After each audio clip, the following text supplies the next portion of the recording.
Hello guys, welcome to Eden aquatics. So guys, நம்ம subscriber ஒருத்தர் கேட்டிருந்தார் ரெட் டெயில் ஃப்ளாக் ஃபிஷ்ஷை பற்றி ஒரு வீடியோ போட சொல்லி.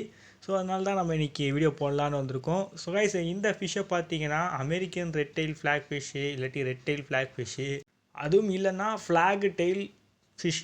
அவள் தான் ஒரு அப்படியே முன்னாடி இருக்க லெட்டரை மட்டும் எடுத்து எடுத்து இந்த மீனை வந்து கூப்பிடுவாங்க. ஸோ வந்து 3 விதமாக இந்த மீனை கூப்பிடுவாங்க.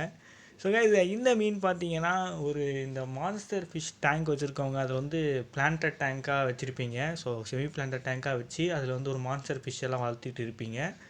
அதில் பார்த்தீங்கன்னா உங்களுக்கு இந்த ஆல்கே இஷ்யூலாம் வரும். ஸோ அவங்களுக்குலாம் பார்த்தீங்கன்னா இந்த மீன் வந்து ஒரு வரப்பிரசாதம் மாதிரி. ஏன்னா இந்த மீனோட மெயின் டயட்டே பார்த்தீங்கன்னா அது ஆல்கே தான். ஸோ இந்த மீன் பார்த்தீங்கன்னா ஒரு வெஜிடேரியன் ஃபிஷ். ஸோ உங்கள் மான்ஸ்டர் ஃபிஷ் டேங்க்கில் வந்து கிளாஸில் ஆல்கே இருக்கா, அதை ரிமூவ் பண்ணணுமா, இவனை ஆட் பண்ணிக்கோங்க. ஸோ பாண்டு வளர்ச்சிருக்கீங்களா, பாண்டில் வந்து ஆல்கேலாம் ரொம்ப அதிகமாக வளர்ந்து கிடக்குதா, இவனை ஆட் பண்ணுங்கள். அது போதும் கைஸ், இவன் மட்டும் போதும். இவன் குரூப்பை விட்டிங்கனாலே நல்ல ஆல்கேலாம் க்ளீன் பண்ணுறான்.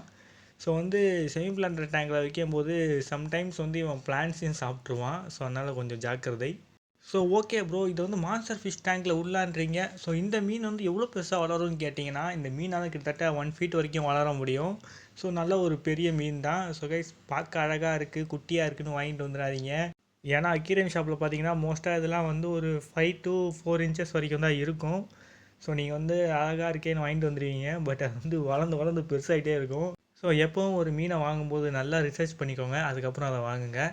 ஸோ ஓகே கைஸ், இந்த மீன்லாம் பார்த்தீங்கன்னா பிகினர்ஸ்க்கு நான் வந்து அவ்வளோவா ரெக்கமெண்ட் பண்ண மாட்டேன்.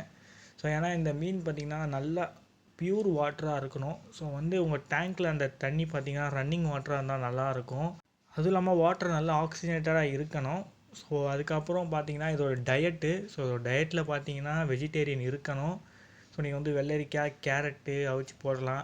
நீங்கள் வந்து பெல்லட்ஸ் கொடுக்கணும்னு நினச்சிங்கன்னா கூட கொடுக்கலாம், அதையும் எடுக்கும். ஸோ கைஸ், இந்த மீனை நீங்கள் வளர்க்கணும்னு நினச்சிங்கன்னா உங்களுக்கு வாட்டர் பெராமீட்டர் தெரிஞ்சிருக்கணும். ஸோ கைஸ், வாங்க இதோட வாட்டர் பெராமீட்டர் தெரிஞ்சிக்கலாம். ஸோ கைஸ், முதல்ல இதோட pH லெவல் பார்த்தீங்கன்னா 6 to 7.5 மெயின்டைன் பண்ணுங்கள். அண்ட் வாட்டர் டெம்பரேச்சர் பார்த்தீங்கன்னா 24 செல்சியஸில் இருந்து 28 செல்சியஸ்க்குள்ளே மெயின்டைன் பண்ணுங்கள்.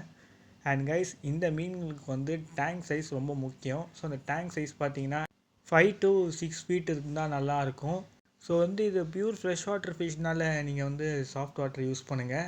ஸோ கைஸ், இது வந்து பிகினர்ஸ் கூட சூஸ் பண்ணலாம். நீங்கள் வந்து இதுக்கான வாட்டர் க்ளீனாக மெயின்டைன் பண்ண முடியும், இதுக்கான டயட் உங்களால் கொடுக்க முடியும்னா தாராளமாக பிகினர்ஸ் கூட இதை சூஸ் பண்ணலாம், முக்கியமாக tank size. So okay guys, இதோட இந்த வீடியோவை எண்ட் பண்ணிக்கிறேன். So see you next video. Bye bye guys.